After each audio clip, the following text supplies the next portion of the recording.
इस स्टोरी में बादशाह अकबर अपने मित्र बीरबल के गुरु के बारे में जानना चाहते हैं और बीरबल अकबर को अपने गुरु से मिलवाता भी है। एक दिन बादशाह अकबर के गुरु मक्का से चलकर दिल्ली आए थे अकबर के पास।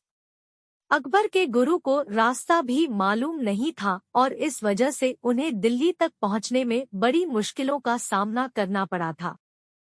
बादशाह अकबर ने अपने गुरु की अच्छे से आगता स्वागता की थी। कुछ दिन अकबर के महल में आनंद लेने के बाद गुरुजी वापस मक्का चले जाते हैं। बादशाह अकबर के गुरुजी जब चले जाते हैं तब अकबर अपने मित्र बीरबल से पूछते हैं कि बीरबल तुम्हारे भी कोई गुरु है कि नहीं? अगर तुम्हारे गुरु है तो वो कौन है? वे कहाँ रहते हैं? बीरबल ने कहा जी मेरे भी गुरु है, लेकिन वह किसी से बात भी नहीं करते हैं और किसी को कुछ बताते भी नहीं हैं। वो किसी से एक पैसा भी नहीं लेते हैं क्योंकि उन्हें पैसों का लोभ नहीं है। बीरबल के गुरु के बारे में ये सब जानकर बादशाह अकबर को मन में श्रद्धा उत्पन्न हुई और उन्हें अब बीरबल के गुरु से मिलने की इच्छा भी हुई। अकबर ने बीरबल से कहा कि क्या तुम मुझे तुम्हारे गुरु से मिलवा सकते हो? बीरबल ने कहा कि वो कोशिश करेगा पर पक्का नहीं कह सकता कि वो आपसे मिलेंगे। बादशाह अकबर ने कहा अच्छा ठीक है। बीरबल अकबर से बात करने के बाद अपने घर चला जाता है। रास्ते में बीरबल को एक लकड़ी बेचने वाला बूढ़ा आदमी दिखता है। उस बूढ़े आदमी ने लकड़ियों का एक गट्टर बांधा हुआ था और वो इधर उधर भटक कर वो गट्टर बेचने की कोशिश कर रहा था।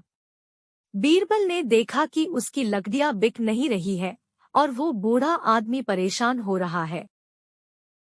बीरबल ने उसके पास जाकर उस आदमी से लकड़ियों का दाम पूछा। बीरबल ने उनसे वो पूरा गट्टर खरीद लिया और उस आदमी को अपने घर पर भी ले गया। बीरबल ने अपने घर ले जाकर उनसे कहा कि लगता है आज कल तुम्हें लकड़ियां बेचने में बहुत परेशानी हो रही है।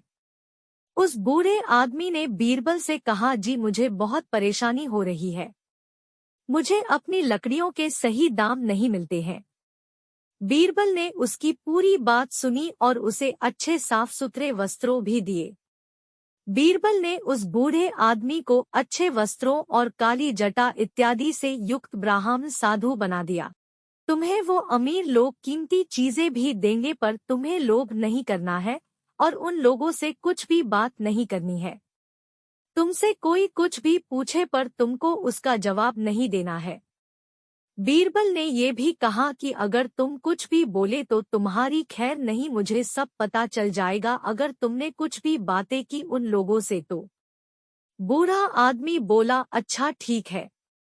अब इस बूढ़े आदमी ने बीरबल की बातों का अच्छी तरह से स्वीकार कर किया था। बीरबल को जब यकीन हो गया उस आदमी पर तब वो दरबार में बादशाह अकबर से मिलने चला गया। बीरबल ने दरबार में जाकर बादशाह अकबर से कहा कि वो अपने गुरु से अकबर को मिलवा सकता है। बीरबल के गुरु अकबर से मिलने के लिए तैयार हो गए हैं। ये बात सुनकर बादशाह अकबर बहुत खुश हो जाते हैं। बीरबल ने कहा कि मेरे गुरुजी आपसे मिलेंगे, लेकिन उन्होंने मुझे साथ आने के लिए साफ मना कर दिया है। आप सभी दरबारियों को अपने साथ ले जा सकते हो पर मुझे नहीं। बादशाह अकबर ने कहा अच्छा ठीक है। अकबर अपने दरबारियों के साथ बीरबल के गुरु को मिलने के लिए चले जाते हैं। अकबर ने गुरु के सामने जाकर अपना मस्तक झुकाया। गुरुजी तभी भी ध्यान में ही बैठे थे। कुछ देर के बाद बादशाह अकबर ने गुरु से पूछा कि आपका निवास स्थान कहाँ पर है और आपका नाम क्या है? गुरु तभी भी कुछ नहीं बोले। फिर अकबर बादशाह ने उनसे कहा कि मैं तुम्हें मदद कर सकता हूँ, मैं सारे हिंदुस्तान का बादशाह हूँ। इस बार भी वो गुरुजी कुछ नहीं बोले। अकबर बादशाह ने अब 50,000 का हार जो उन्होंने पहना था वो गुरु के चरणों में रख दिया, पर इस बार भी वो गुरु कुछ नहीं बोले और ध्यान में ही बैठे रहे। आखिर वो गुरु चेला इसका था। अकबर ने देखा कि इतना महंगा हार देने के बाद भी ये तो कुछ भी नहीं बोला। अकबर ने अब गुस्से में आके उस गुरु से कहा कि जो लोग अतिथि से ऐसा व्यवहार करे उनसे बातें करना भी मूर्खता ही है। बादशाह अकबर गुस्से में अब वह से चले जाते हैं। अपने दरबार में पहुंचकर वो बीरबल से कहते हैं कि मुझे क्या पता था कि मुझे तुम्हारे ऐसे मूर्ख गुरु से सामना करना पड़ेगा। अकबर ने बीरबल से ये भी पूछा कि बीरबल ये बताओ, अगर हमें कोई ऐसे मूर्ख मिले तो क्या करना चाहिए। बीरबल ने कहा कि हमें उस समय चुप रहना चाहिए। बीरबल की ये बात सुनकर बादशाह अकबर लाल पीले हो जाते हैं। उनकी रही सही मर्यादा पर भी पानी फिर गया था। अकबर को लगा कि ऐसी बात कहकर वो बीरबल के गुरु को मूर्ख साबित करेंगे, पर उल्टे वो खुद ही मूर्ख साबित हुए। बादशाह अकबर को चुप देखकर बीरबल ने उनसे कहा कि मैंने आपसे पहले ही कहा था कि मेरे गुरुजी को रुपए पैसे का लालच नहीं है, फिर भी आपने उन्हें लालच दिया।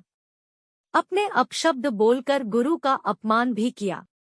बीरबल ने कहा कि आपको धन दौलत का घमंड है, इसलिए वह आपसे नहीं बोले और चुप रहे। बीरबल की बात सुनकर अकबर बहुत लज्जित हो गए।